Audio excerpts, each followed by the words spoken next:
can I say that that maunga holds ancestors of ours. And I also want to say that when you have to be the person that has to go in and negotiate with people like Fletcher's or any other developer, sometimes you almost get thrown out of their office because you push too hard. But sometimes you're seen by your iwi as sitting on this side or that side of the fence, but someone has to do it. And so away I went. Now I'm going to talk about the group soul. I understand... Te Warana, can Yeah. I just... now, I'm mindful of the fact that we had about 7 or 8 minutes Okay. for Sol, and I'm concerned to ensure fairness and appropriate procedure. I can skip So, through.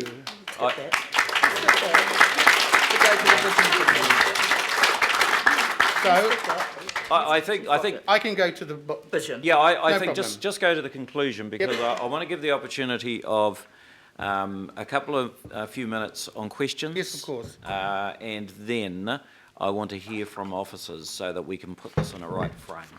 So, Warren? Okay. So basically, in concluding, what you see at home, at our village, at our papakainga, X amount of homes. But we have several hundred individuals and families, their children, who would like to return to live back at the papakainga and to raise their children where they themselves were raised. There have been many promises over the years with regards to housing, even from our own people further south, but it has never happened. Even the promise of land to be returned to us. So I put this question to everyone in this room, and I put this back to council. He aha te mea nui, he tangata. Now, if not for this development, where there will be affordable homes, not the norm that you see in every SHA, but much better than that, is it not important for our people to come back and live at the village and enjoy quality homes to live in? Because there's only 80 of our homes at Ihumātao right now. There will never be room for our people to come back if there is no housing. It's all right for people who don't live in the village, or it's all right for people who do live in the village. But what about our whanaunga who will never come back, can never come back, whose children and grandchildren will never be able to live in their papakainga, but only hear about it through granddaddy? They too, sir, have a right. Kia ora te Warana. All right. Now, councillors, I think what we'll do first, rather than sort of play musical chairs, is ask if there are questions of Te Warana, then ask the Sol team to come back and have questions of Sol. So I've got questions of Te Warana for a start, please. Councillor Kathy. You began your kōrero by saying if the land swap goes ahead, you might not need to speak. And I understand that you did everything possible to try and oppose the SHA and failed. If there was a possibility of a land swap between Auckland Council and Fletcher's that allowed Fletcher's to build at least 4 times as many houses with better infrastructure and protected in perpetuity the lands around the Otuatawa Stonefields, would you support that?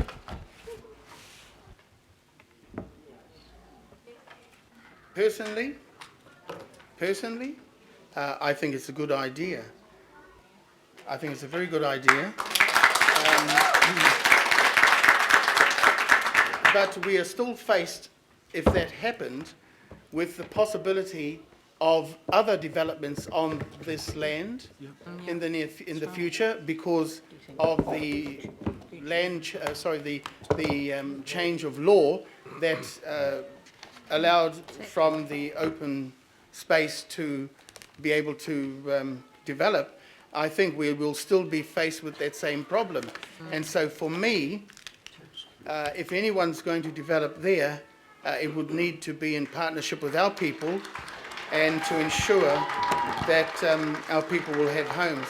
And right now, there's only one group that has posed this before us and has also very clearly put on paper that they will return half of our mountain.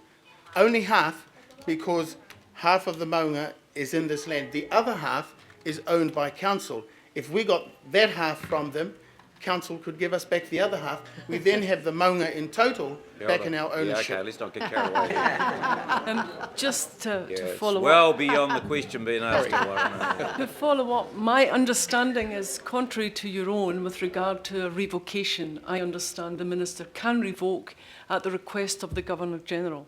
So that the process starts here today by this council looking at revoking our recommendation to the Minister.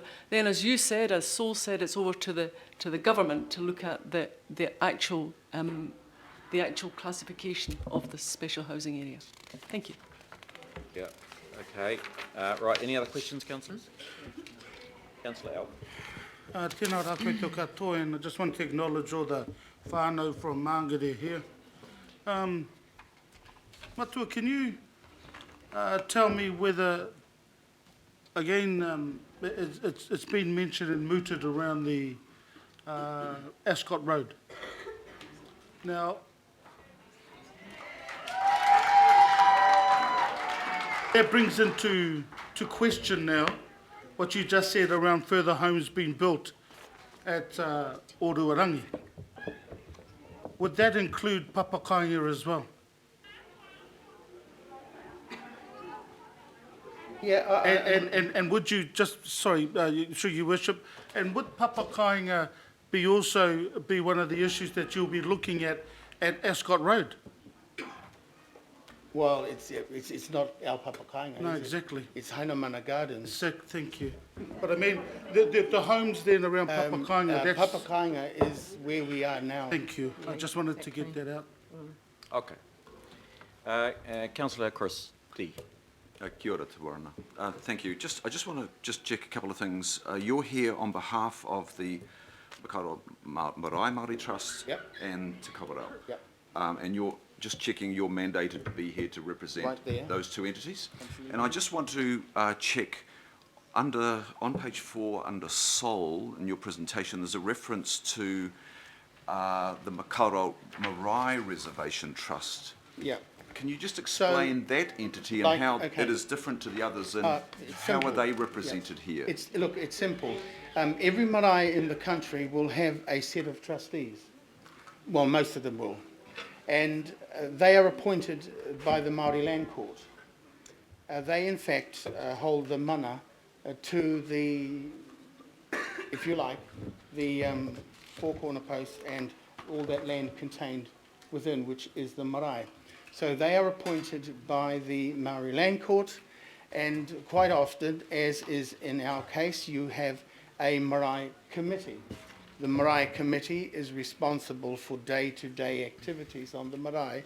However, it is the marae reservation trustees that hold ultimate say over the marae itself.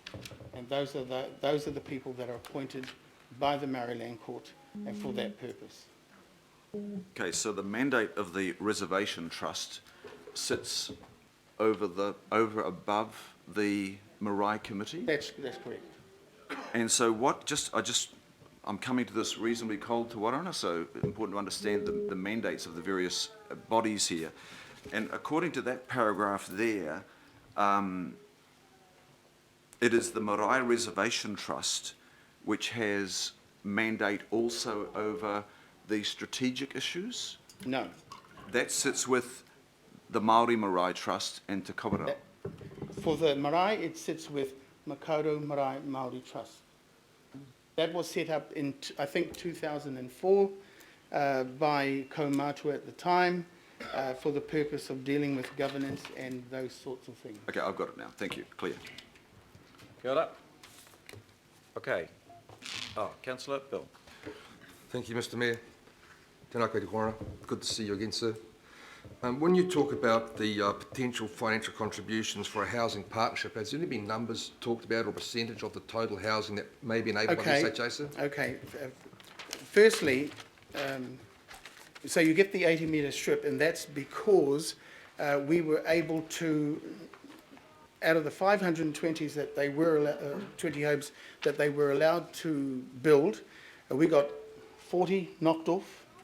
And even though I was told that might be a cost of 22 mil to Fletcher's, I couldn't care two hoots really about that. But it did mean that we would end up owning the buffer zone, which at least sees development 18 metres away from the fence line of our village. Yep. Then coming to your query, we have worked with them to, well, I've got it down here actually, very clearly, to look at housing for whānau for round home. By the Act, they are, I think, to have at least 10%. That is to be, what do you call it, affordable. But also we've got them to, should they go ahead with the development, build at the very extreme, or the other end by Ihumatao Road, which is a T-junction, and so by the time they get up near the Wallace homestead, it's around 7 years. That would give our people enough time to be able to look at finance and how they might... Hang on. It's an important point. To look at finance and how they might get in. Because these people laughing might be the first ones that will want it and go to Punikokiri and get the... Thank you, Te Wara. Kia ora. Kia Does ora. that answer your... Now there are a couple other, just two more questions. Councillor Wayne. Sure. I understand the relationship with the land, and also you're interested in obviously housing in the vicinity. In the situation that we could have, where this other area of land comes into play, is it not conceivable that a better deal might be structured over and above what we've got now? I have the faintest idea. May I just continue my train of thought? And that might offer more opportunity to protect taonga, a larger area of land. I don't know how hard you went into the negotiations with Fletcher's or the like. Look, order. Stop, Wayne. Well, Wayne. I'm not being disrespectful. Wayne, stop, I'm just you trying are. to establish. That No, is I'm not. Point of order. No, I'm not. Point of order. Goodness me. You're disgusting. I very rarely stand in this chamber, and this is not the day for anyone to start proposing things as you are. Now just stop. This is a very sensitive issue, and we're giving people the opportunity to speak. And I do not expect us to just go off on a wing. And you are, sir, and I want you to stop. I'm just... I have got the floor, so just be quiet for a second. Like that in the south side. Councillor Wayne, what we're doing is asking questions. This is going to be a process. We're going to, once we've finished asking questions of both Te Warana and the Soul representatives, then we're going to hear from the officials. All right, because we need to get this in context for the councillors who are present here. This is an issue that we are still sort of working our way through in terms of some of the other matters that have been raised here. We're not going to, just wait, we're not going to resolve it today. I'm telling you that. But we are going to continue a discussion, and there's a little bit more work to be done in terms of some of the comments and proposals that have been made here today. But I don't want us to try and resolve it in the way that you are proposing, that we do off the hoof. I want us to actually reflect on these things appropriately. So I think you've asked Te Warana a question that he's answered, and we won't go any further than that. The next question will come from Councillor Linda. Kia ora. Finish my question. Kia ora, Te Warana. And I wasn't going to speak, but in light of the previous comments, we've known each other a long time, along with the Deputy Mayor, and a long and respectful relationship back in my Takiri days, right from the rahui that you placed at Tihinga, Karekare. So I guess in light of that, my question is, and this was brought up at the treaty settlement ceremony at Makaurau Marae in December 2013, when Minister Finlayson said you were a formidable negotiator, and he acknowledged that publicly. So I guess I just want to give you the opportunity to say, have you been as formidable in your negotiations with Fletcher as you were with the treaty settlement?